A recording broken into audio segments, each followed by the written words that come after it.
자, 한번 따라해 주시기 바랍니다. 실력이 아니라 영역입니다. 다시 한번 합니다. 실력이 아니라 영역입니다.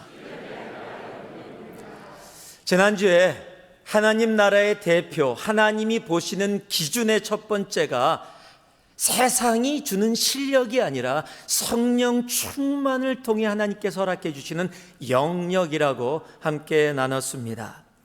여러분, 하나님은 하나님 나라를 위해서 사람을 뽑아서 쓰실 때 세상의 기준을 통해서 하지 않으십니다.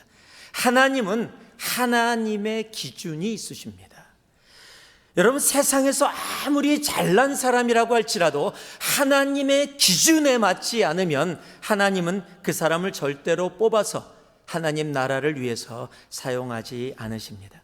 그러나 세상이 인정하지 않는 사람이라고 할지라도 하나님의 기준에 맞는 사람들이라면 하나님은 그 영혼을 선택하시고 하나님은 하나님 나라를 위해서 그 영혼을 사용하십니다. 여러분, 고린도전서 1장에 바로 그것을 우리들에게 알게 합니다. 형제들아, 너희를 부르심을 보라. 육체를 따라 지혜로운 자가 많지 아니하며 능한 자가 많지 아니하며 문벌 좋은 자가 많지 아니하도다. 즉, 세상의 기준으로 보면 잘난 사람이 없다라고 이야기합니다. 세상의 기준으로 보면 자랑할 것이 하나도 없다라고 이야기합니다. 그런데 하나님은요, 이렇게 이야기하고 그 다음에 단어가 연결되는 접속사가 올 때 그러나로 오면은요, 그게 정말 귀중한 말씀입니다.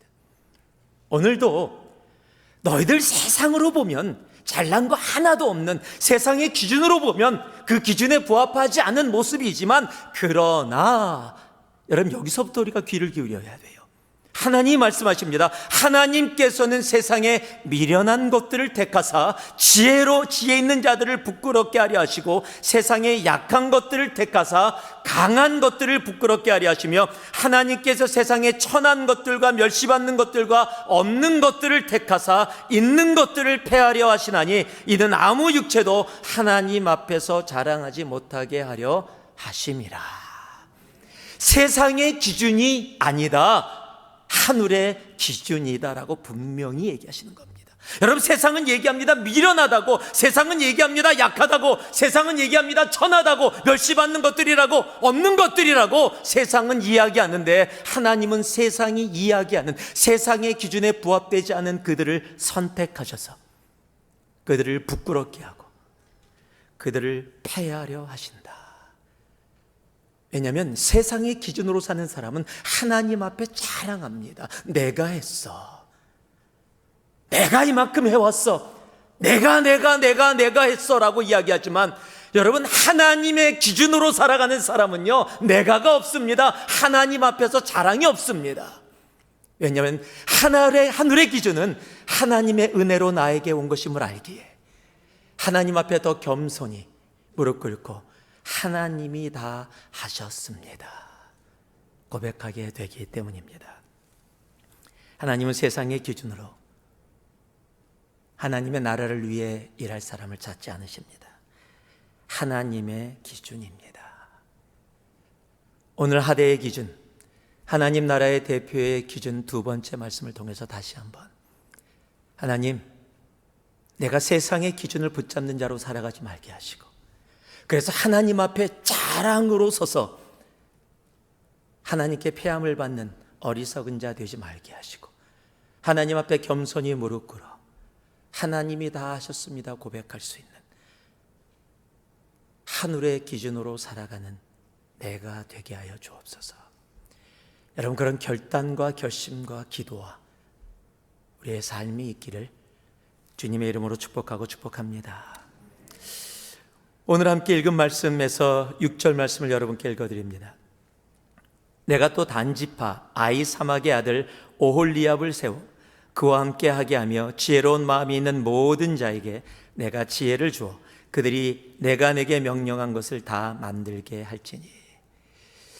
하대의 기준 두 번째, 하나님 나라의 대표의 기준의 두 번째는 이것입니다. 한번 따라해 주시기 바랍니다. 세상의 지식이 아니라 하늘의 지혜입니다. 그렇습니다. 세상의 지식이 아닙니다. 하늘의 지혜입니다. 한번 여러분께 묻겠습니다. 나는 공부를 참 좋아한다 하시는 분 계십니까? 나는 공부하는 걸 좋아한다. 1부에도 없고 2부에도 없고 공부를 좋아하시는데 괜히 들었다가 좀 이상해질까 봐 안 들으시는 분들 계실지 모르겠는데요. 내가 공부를 좋아하든 좋아하지 않든 이 세상은 태어나면서부터 공부를 하는 곳입니다. 공부를 시킵니다. 어렸을 때부터 말만 조금만 하면은요 바로 시킵니다. 얼마 전에 우리 성도님을 한국으로 이주한 성도님을 만났는데 뭐라 그러냐면 아이가 한 5살, 첫째 아이가 5살 정도 됐는데 한국으로 이주하면서 아이가 이곳에서 태어나서 이곳에서 영어로 생활했기 때문에 영어를 잃어버리는 것이 좀 안타까워서 영어 유치원을 찾았는데 아주 저렴하고 괜찮은 영어 유치원을 한국에서 찾은 거예요. 그래서 영어 유치원을 집어넣으려고 그랬더니 영어 유치원에 아무나 들어가는 게 아니라 유치원에 들어오려면 플레이스먼트 테스트를 봐야 된답니다. 유치원에 들어가는데 입학 시험을 보는 거예요. 그래서 플레이스먼트 테스트를 본다 그래서 얘 미국에서 태어난 아이라고 영어 하면서 자랐다고 그래도 봐야 된다 그래서 봤대요. 봤는데 떨어졌어요. 그래서 너무 기가 막혀서 물어봤답니다. 아니 우리 아이가 미국에서 태어나서 자란 아이인데 어떻게 떨어졌냐고, 대체 어떻게 시험을 봤냐 그랬더니 들어오려면 어느 정도에 되냐면 한 페이지 종이에 영어로 장문을 풀리할 수 있어야 된답니다. 5살짜리가 영어로 어떤 토픽을 주면 토픽에 대해서 엄마에 대해서 써라 그럼 엄마에 대해서 한 페이지를 영어로. 근데 못 쓴 거예요. 그래서 떨어진 겁니다. 그래서 너무 기가 막혀갖고 한국에 있는 친구한테 하소연을 했대요. 야 이게 뭐냐 대체 뭐 이러냐 그랬더니 친구가 그러더래요. 너 그거 몰랐니? 한국은 그 유치원 들어가서 플레이스먼트 테스트 잘 보고 들어가기 위해서 그 유치원에 들어가게 하기 위한 학원이 있답니다. 학원 가서 공부해서 거기 유치원에 시험 봐야 된대요. 우리 한국 굉장한 나라입니다. 아는 것이 힘이라서 그럴까요? 어렸을 때부터 아는 것이 힘이기 때문에 많이 알아야 힘을 갖게 되어지고 힘을 가져야 내가 원하는 것을 이룰 수 있는 세상이라고 생각하기 때문에 지금도 지식, 사람들이 굉장히 중요하게 여깁니다. 저도 예전에 그 지식들을 많이 모았습니다.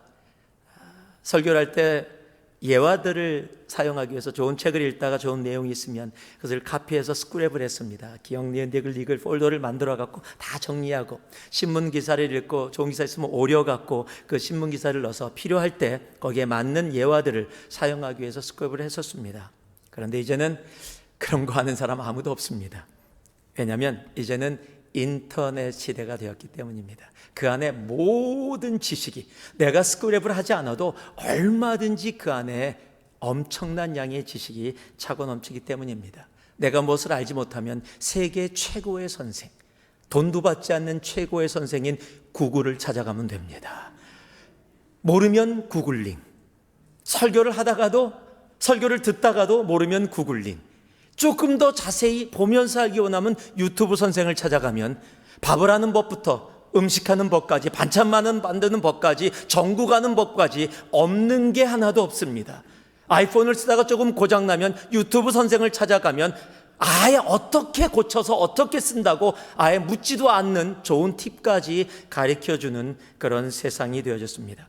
만약에 지식이 힘이라면 이제 지식은 차고 넘치는 시대가 되어졌습니다. 그렇다면 지식의 힘이 우리가 살아가고 있는 이 세상을 참 좋게 만들고 있나요?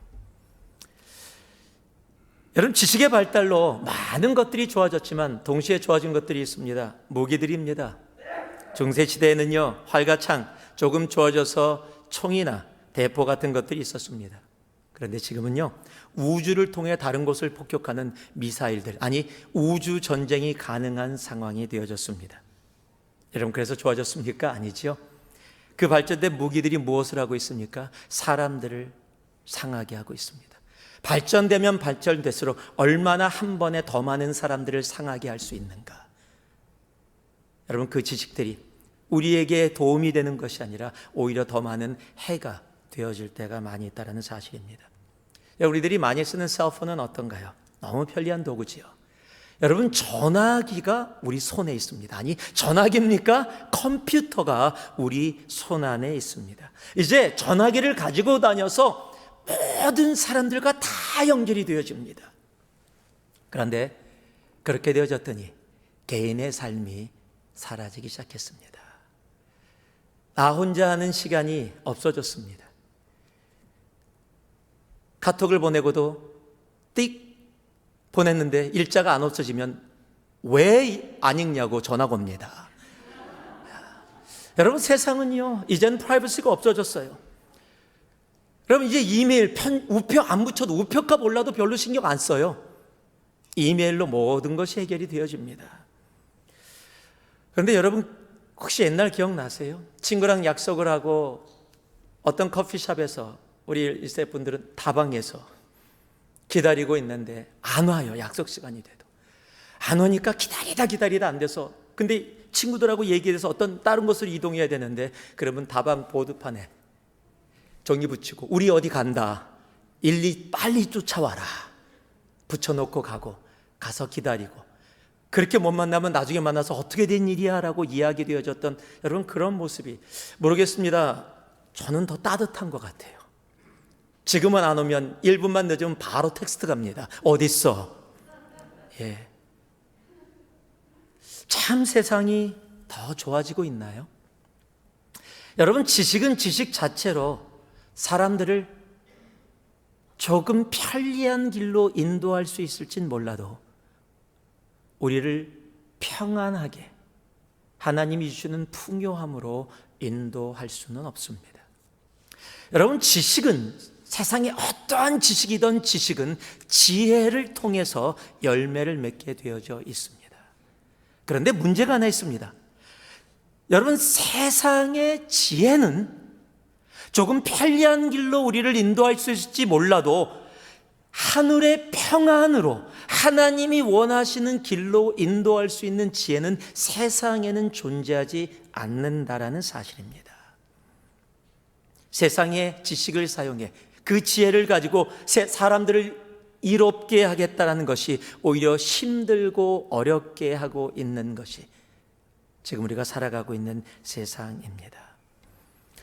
세상의 지식과 지혜를 사용해서 AI를 만들고 4차 산업혁명이라는 단어 여러분 들어보셨습니까? 못 들어보셨으면 구글링 한번 해보시면 금방 알 수 있습니다. 4차 산업혁명이 이루어지고 있다.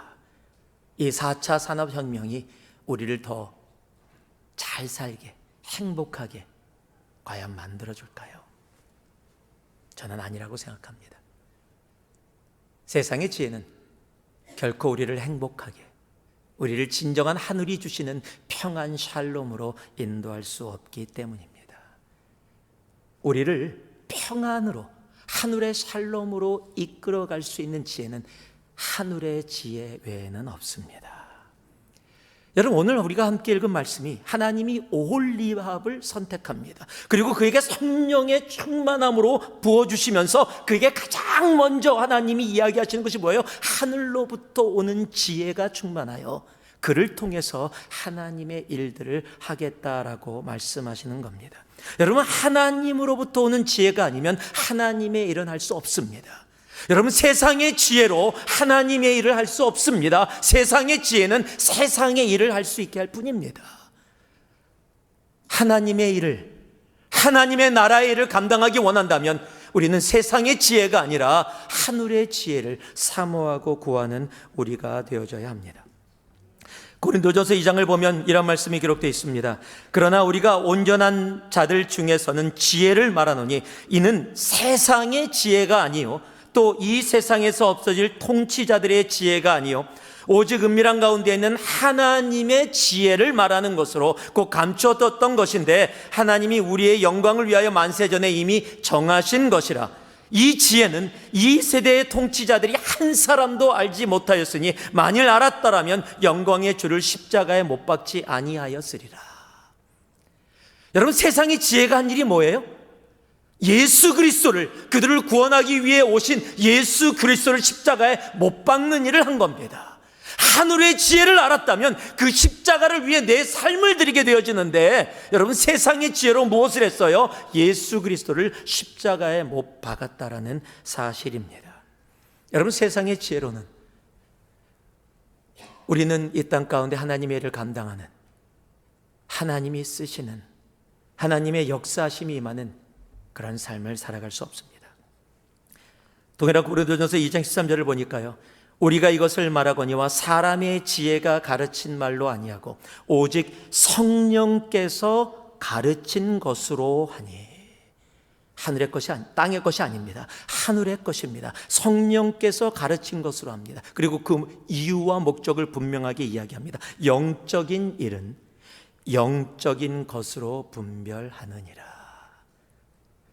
여러분, 영적인 일은요, 하늘에서 오는 영적인 것으로만 가능한 거예요. 여러분, 세상의 지혜로, 세상의 지식으로, 세상의 기준인 세상의 지식과 지혜로는 하늘의 일, 영적인 일을 도저히 분별할 수 없다라는 사실입니다. 여러분, 영적인 일을 분별할 수 없다면 내가 어떻게 하나님의 일, 영적인 일을 할 수가 있겠습니까? 내가 영적인 일을 하고 있다라고 이야기하고 있을지 몰라도요, 그것은 결코 영적인 일이 될 수 없다라는 사실이에요. 나 영적인 일을 하고 있다니까. 나는 지금 하나님의 일을 하고 있어. 정말이요? 여러분, 그렇게 이야기하는 사람들을 향해서 성경이 이렇게 이야기합니다. 야고보서 3장을 보니까요, 너희 중에 지혜와 총명이 있는 자가 누구냐? 그는 선행으로 말미암아 지혜의 온유함으로 그 행함을 보일지니라. 무슨 말씀이에요? 너희가 지금 영적인 일을 하늘의 지혜로 감당하고 있다라고, 하나님의 일을 하고 있다라고 너희들이 얘기하고 있느냐? 그렇다면 간단하다, 증명하라 라고 얘기하고 있는 거예요. 왜냐하면 하늘의 지혜로 하는 일, 세상의 지혜로 하는 일은 그 열매가 다르기 때문에 그렇습니다. 계속해서 보니까요, 그러나 너희 마음속에 독한 시기와 다툼이 있으면 자랑하지 말라. 진리를 거슬러 거짓말하지 말라. 이러한 지혜는, 이것도 지혜라고 얘기하고 있습니다, 위로부터, 하늘로부터 내려온 것이 아니니 땅 위의 것이요 정욕의 것이요. 여러분, 무서운 말을 합니다. 귀신, 사탄의 것이다 라고 이야기합니다. 지금 야고보 사도가 누구에게 쓰고 있어요? 예수 그리스도를 믿는 모든 사람들에게 쓴 글입니다. 그런데 모두가 하나님의 일을 하고 있다고 얘기합니다. 모두가 영의 일을 하고 있다고 이야기합니다. 그들에게 증명하라. 왜냐하면 하늘의 지혜로 하지 않고 세상의 지혜로 하면 시기와 다툼이 일어나고, 시기와 다툼이 있는 데는 혼란과 모든 악한 일이 있다라고 이야기하고 있습니다. 그리고 그것은 세상의 것이요, 내 정욕으로 이루어지는 것이요, 심지어는 마귀 사탄의 것이다 라고 이야기합니다. 그런데 위로부터 오는 지혜, 오직 위로부터 난 지혜가 맺는 열매들이 있습니다. 첫째는 성결이요, 다음에 화평하고 관용하고 양순하며 긍휼과 선한 열매가 가득하고 편견과 거짓이 없나니. 여러분, 하나님의 일을 하고 계십니까? 그렇다면 여러분의 삶 가운데 성결이 있습니까?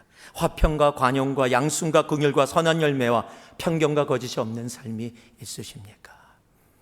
여러분, 성결이 뭡니까? 퓨어라고 영어로 번역되어 있어요. 순수함입니다. 내 머리에 다른 게 없어요. 그냥 순수합니다. 아기처럼 순수합니다. 여러분, 그것이 하늘로부터 온 지혜를 가지고 있는 사람들의 삶에서 나타나는 모습이에요. 화평이라고 얘기합니다. 무엇입니까? Peace loving입니다. 평화를 사랑합니다. 평안을 사랑합니다. Considerate입니다. 관용은요, considerate, 다른 사람을 배려합니다. 긍휼입니다. 양순입니다. 양순은요, submissive라고 되어 있습니다. 공동체 안에서 질서를 지킴을 이야기하는 겁니다. 긍휼입니다. full of mercy, 선한 열매, good fruit. 편견과 거짓이 없다. good, impartial and sincere라고 번역하고 있어요. 여러분, 하나님의 일을 하고 있는 하나님 나라의 사람들이십니까? 그렇다면 여러분의 삶 속에 위로부터 난 지혜로 살아가고 있다면, 그래서 영의 일을 영의 것으로 분별하고 살아가고 있다면 여러분의 삶에 성결이 있어야 합니다. 화평과 관용과 양순과 긍휼과 선한 열매들, 그리고 편견과 거짓이 내 삶 속에는 존재할 수 없다라는 사실입니다. 여러분, 하늘의 지혜로 살아가는 우리가 되기를 주님의 이름으로 축복합니다. 여러분, 세상의 기준을 쫓아가 세상의 지식과 세상의 지혜를 가지고 사람들이 부러워하는 그 모습 속에 머물지만 그것은 세상의 것, 육의 것이에요. 여러분, 그 모든 것이 하늘의 지혜로 연합되어져야 그곳에서 아름다운 영적인 열매들이 맺혀지게 되는 겁니다. 하늘나라의 기준은 세상의 것이 아닌 하늘의 지혜라는 사실을 기억하며, 여러분, 하늘의 지혜를 더더욱 사모하며 나아가는 우리가 되기를 주님의 이름으로 축복합니다. 그것의 아름다운 주님의 열매가, 선한 열매가 차고 넘치게 될 것입니다. 13절을 제가 읽어드립니다. 너는 이스라엘 자손에게 말하여 이르기를 너희는 나의 안식일을 지키라. 이는 나와 너의 사이에 너의 대대의 표징이니 나는 너희를 거룩하게 하는 여호와인 줄 너희가 알게 함이라. 하나님 나라의 기준, 우리 마지막은 이 말씀입니다. 한번 따라해 주시기 바랍니다. 주중 중심이 아니라 주일 중심입니다. 예, 주중 중심이 아니라 주일 중심입니다. 여러분, 모든 사람에게, 예수를 믿건 안 믿건 모든 사람에게 하나님은 동일한 은혜를 베푸시는데 한 주라는 시간을 우리들에게 허락해 주십니다. 그 한 주의 첫 시작을 세상은 일요일이라고 부릅니다. 우리는 주일, Lord's Day라고 부릅니다. 세상에서의 일요일은요, 나의 날입니다. 한 주 동안 피곤했던 한 주의 시간을 마무리하고 내가 편히 쉴 수 있는 나의 날입니다. 그런데 예수 그리스도를 믿는 사람들에게는 그 시간이 주님의 날입니다. 우리는 그 주님의 날 함께 모여 이 날의 주인이 하나님이심을 고백하며 예배의 자리에 나와 이 날뿐만 아니라 이 날의 주인 되신 하나님 앞에 남은 주중의 삶도 주님이 나의 주인이 되어 주옵소서 고백하며 나아가는 것이 바로 오늘 우리가 드리고 있는 이 주일 예배입니다. 여러분, 그런 마음으로 이 자리에 와 계시죠? 여러분, 오늘 읽은 말씀에서 주일 안식일에 대해서 뭐라고 얘기하고 계신지 아십니까? 하나님은 안식일을 얘기하면서 나의 안식일이라고 이야기합니다. 즉, 안식일의 주인이 하나님이라는 사실이에요. 마태복음 12장 8절도 예수 그리스도도 동일한 말씀을 하십니다. 인자는 안식일의 주인이니라. 여러분, 안식일의 주인, 주일의 주인이 하나님이심을 아는 사람들은요, 주일뿐만 아니라 주중의 삶 또한 그 주인 대신 하나님과 함께 동행하는 삶을 살아가게 되어집니다. 여러분, 오늘 지금 출애굽기 31장은요 계속해서 성막을 건축하면서 이제 성막을 건축할 사람들을 선택하며 이야기해서 성막 건축의 연장선에 있는데, 갑자기 성막 건축을 이야기하다가 중간에 안식일을 지키라라고 다시 이야기합니다. 이미 안식일은 계속해서 반복해서 하나님이 말씀하셔서 이스라엘 백성들은 익히 들어서 알고 있는 건데 다시 중간에 반복해서 말씀하십니다. 여러분, 왜 하나님이 이렇게 말씀하실까요? 여러분, 사람들은요 맨 처음엔 순수한 마음으로 하나님이 시키신 일을 시작합니다. 성막을 건축하라. 그래서 성막을 열심히 건축합니다. 건축하다 보면 처음에는 조금 힘들고 어려워도 시간이 지나면 익숙해집니다. 익숙한 그 일을 계속해서 해나갑니다. 그러다 보면 어느 순간에 처음에 가졌던 순수했던 마음, 하나님이 주신 마음에 그 헌신된 순종의 마음보다는 내 삶의 습관이 되어져 그 습관으로 그 일을 감당하게 되어질 때가 있습니다. 하나님은 그런 일이 일어나지 않도록 이들에게 말씀하는 겁니다. 너희들이 성막을 짓는 그 이유와 목적을 잊지 말라는 겁니다. 성막을 짓다가 왜 짓는지, 이 성막이 지어지는 이유가 무엇인지, 목적이 무엇인지를 잊고 성막만 지어지게 되어지면 하나님은 그 성막 안에, 그 성전 안에 거하시지 않는다라는 사실입니다. 여러분, 우리가 하나님의 일을 하면서요, 내가 왜 하나님의 일을 하고 있는지, 내가 하나님 앞에 어떤 모습으로 나아가고 있는지, 처음에 그 순수한 모습, 그저 예배의 자리에만 왔어도 눈물이 나고 예수 그리스도라는 단어만 들어도 내 가슴 속에 뜨거움이 있었던 그 시간들, 여러분, 그 시간들이 시간이 지나가며 나 하나님의 사람이야, 나 구원받았어, 나 예수 잘 믿고 있어, 나 이렇게 봉사하고 있어, 나 이렇게 섬기고 있어, 이렇게 선교하고 있어 라고 이야기하는 것뿐만 아니라 내가 그것을 하고 있는 하나님이 하게 하신 그 이유와 목적, 여러분 그것을 잊게 되어지면요, 우리가 아무리 성막을 짓고 있다 할지라도 그 성막은 아무 의미가 아니라는 겁니다.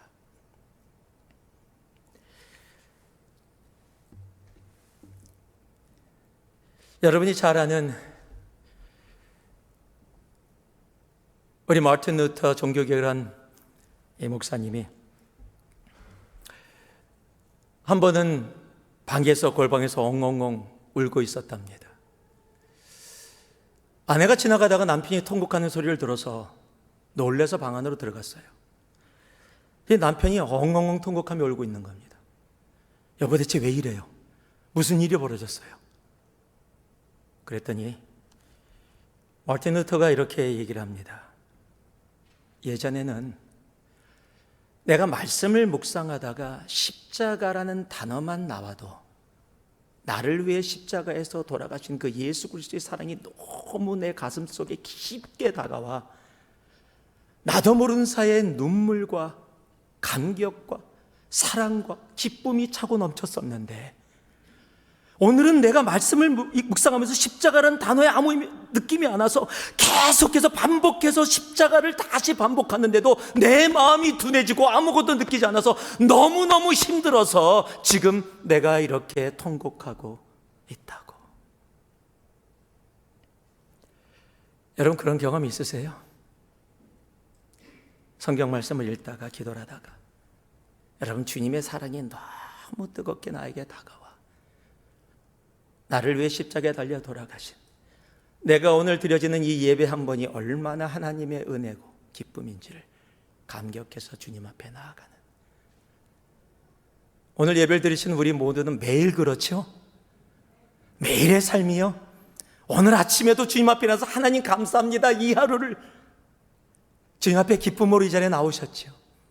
여러분 그렇지 못하다면은요, 여러분 다시 한번 내 자신을 돌아볼 수 있어야 됩니다. 여러분 다시 한번 내 자신을 보고 내가 정말 하나님이 원하시는 그 모습으로 내가 나아가고 있는지를, 여러분 내 자신이 다시 한번 나를 볼 수 있어야 합니다. 하나님은요, 우리의 신앙생활이 눅눅해지기를 원치 않으십니다.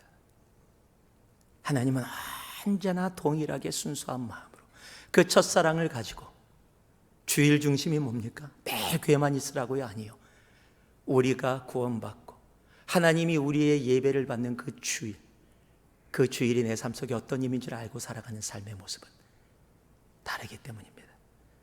여러분 세상은 주중 중심으로 살아가요. 그래서 주일이 쉬는 날입니다. 우리는 주일이 첫날인데 세상은 주일이 마지막 날입니다. 월요일이 첫날이에요. 열심히 일하다가 금요일 되고 토요일 되고 이제 쉰다. 그리고 월요일날 다시 일 시작해야 된다. 그런데 우리는 그렇지 않잖아요. 첫 시작을 주님 앞에 드려서 이 시작으로 이 일주일의 삶이 하나님과 동행하는 하나님이 주인 되는 삶 되게 하여 주옵소서. 여러분 이것이 주일 중심의 삶을 살아가는 사람의 모습입니다. 1924년에 프랑스 파리에서 올림픽 경기가 있었습니다. 여러분이 잘 아시는, 많이 들어본 스코틀랜드의 육상선수, 100m 육상선수 에릭 위를도 그 경기에 참여하고 있었습니다. 에릭 위를은 이 100m 경기의 우승 후보로 뽑혔던 사람입니다. 올림픽에 나가기 위해서 모든 선수들이 그렇듯이 에릭도 정말로 열심히 훈련을 했습니다. 그리고 참여했습니다. 그런데 이게 웬일입니까? 예선에서 다 이기고 결선을 진출하게 됐는데 결승을 해야 되는 그날이 주일이었던 겁니다. 에릭은 한 번도 주일 예배를 빠져본 적이 없습니다. 에릭은 한 번도 어디에서 무엇을 하든 주일 예배를 주님 앞에 온전히 들었고 주일을 온전히 드렸고 주일에 다른 것을 하지 않는 그 나름대로의 주일 중심의 삶을 하나님 앞에 드리면서 살아왔었습니다. 그런데 올림픽 대표로 왔는데 주일 예배를 드릴 수 없고 올림픽을 해야 되는, 운동 경기를 해야 되는 상황이 벌어진 겁니다. 보통 사람들에게는 아무 문제가 되지 않을지 몰라도 에릭에게는 이것은 큰 문제였습니다. 마음이 너무 불편했습니다. 조국의 명예를 위해서 뛰어야 되는 게 당연한데 자신이 가지고 있는 믿음과 신앙 양심으로는 주일날 도저히 뛸 수가 없었습니다. 그래서 결승전을 포기합니다. 난리가 났죠. 그들을 좋아하던 팬들이 조국에서 난리가 났습니다. 이런 멍청한 사람이다. 자기만 예수 믿냐고. 예수 믿는 게 그렇게 믿는 거냐고. 이건 말이 안 된다. 동네 운동 경기도 아니고 올림픽 나가서 이게 무엇이냐라고 난리가 났습니다. 그를 우승으로 칭찬했던 모든 사람들도 저런 바보가 있나라고 손가락질했습니다. 시간이 며칠 지났습니다. 근데 갑자기 400m를 뛰기로 했던 선수가 개인의 사정으로 못 뛰게 된 겁니다. 그런데 그것이 하나님의 뜻이라고 믿은 에릭은 자신이 발런티어에서 400m 선수로 나아갑니다.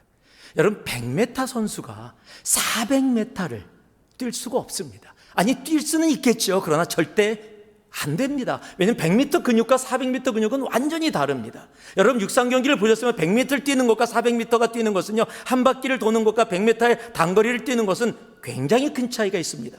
100m 선수가 400m를 뛰어서 우승했다라는 이야기는 거의 육상계에서 들려본 적이 없는 겁니다. 지금도 그런데 여러분, 그때 1920년대에는 말할 것도 없었을 겁니다. 그런데 발렌티어 했어요. 이게 웬일입니까? 예선에 나갔는데 통과됐어요. 두 번째 예선도 통과됐습니다. 준결승까지도 통과됐어요. 이제 결승에 나가게 된 겁니다. 결승에 나가게 된 건 좋은데 그날 너무 더운 날이었고요. 이미 400m는 쟁쟁한 선수들이 있었습니다. 스위스의 임바라는 선수와 미국의 피치라는 선수가 이미 세계 신기록을 보유하고 있었고 우승 후보로 꼽히고 있었습니다. 드디어 400m 결승의 날이 왔습니다. 결승전에 나아가려는데 자신을 담당하던 운동선수들은 이렇게 피지컬 테라피 하듯이 안마사들이 있는데 그 안마사가 아마 좋은 신앙인이었던 것 같아요. 에릭의 모습을 보면서 조그만 쪽지를 그에게 건네줍니다. 그런데 그것에 이렇게 적혀 있어요. 구약에 이런 글이 있네. 나를 존중히 여기는 자를 내가 존중히 여기리라. 사무엘상 2장 30절. 최선의 영광이 있기를 빌면서. In the old book it says, He who honors me, I will honor. Best wishes always. 이 쪽지를 들은 에릭은요, 그래, 내가 혼자 뛰는 것이 아니라 하나님이 함께 하신다라는 걸 느꼈습니다. 출발 신호가 있습니다. 전력 질주해서 뜁니다. 얼마나 전력 질주했는지 100m 뛰는 것과 똑같은 힘을 다해서 뛰기 시작한 거예요. 사람들이 놀랐습니다. 아니, 놀란 정도가 아니라 나중에 손가락하면서 역시 100m 선수는 어쩔 수가 없어. 400m를 100m 뛰듯이 뛰면은 여러분 금방 지쳐서 도저히 맞출 수가 없는데 역시 100m 선수는 어쩔 수가 없어 라고 손가락질하면서 전부 다 바보구나 역시 라고 보고 있는데 에릭 선수가 100m를 똑같은 속도로 200m도 똑같은 속도로 300m도 똑같은 속도로 400m 결국 세계 신기록으로 우승하면서 통과합니다.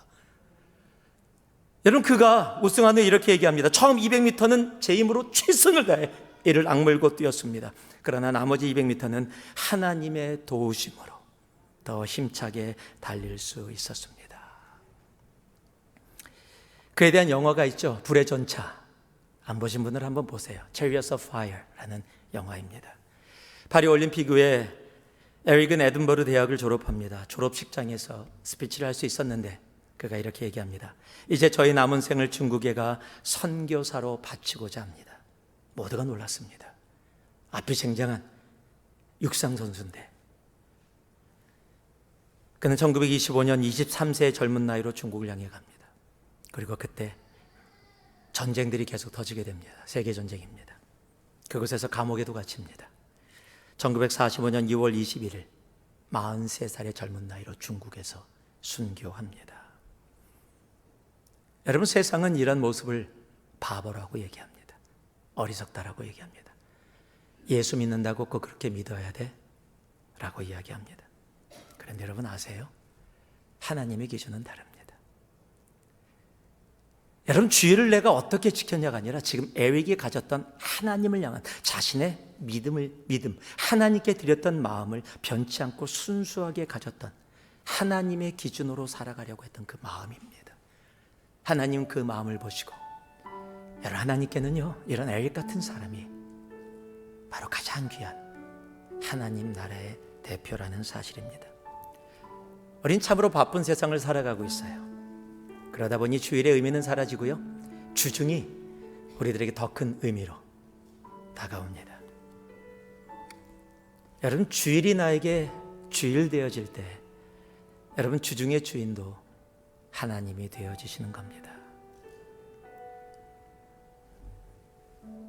하나님은 지금도 하나님 나라를 위해 살아갈 하나님의 대표, 하나님의 사람들을 찾고 계십니다. 그리고 하나님은 하나님 나라의 기준으로, 세상의 기준이 아니라 하나님 나라의 기준으로 그 사람들을 지금도 보고 계십니다. 실력이 아니라, 세상의 실력이 아니라 성령 충만의 우리의 삶으로 살아가는 영역입니다. 세상의 지식이 아니라 하늘의 지혜입니다.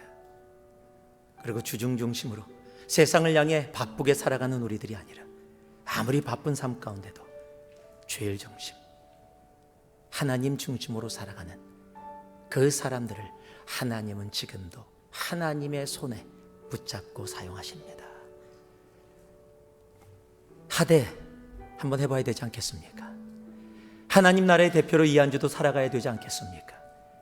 세상의 기준을 향해 달려가는 세상의 모습이 아니라 하늘의 기준을 향해 달려가는 하늘의 사람이 되어야 되지 않겠습니까? 하나님, 오늘 이 예배를 드린 우리 모두가 바로 하늘의 기준으로 살아가는 하나님 나라의 대표가 되기를 소망합니다. 이 한 주도 그렇게 살아갈 수 있는 우리 모두가 되기를 예수 그리스도의 이름으로 축복하고 축복합니다. 기도하겠습니다.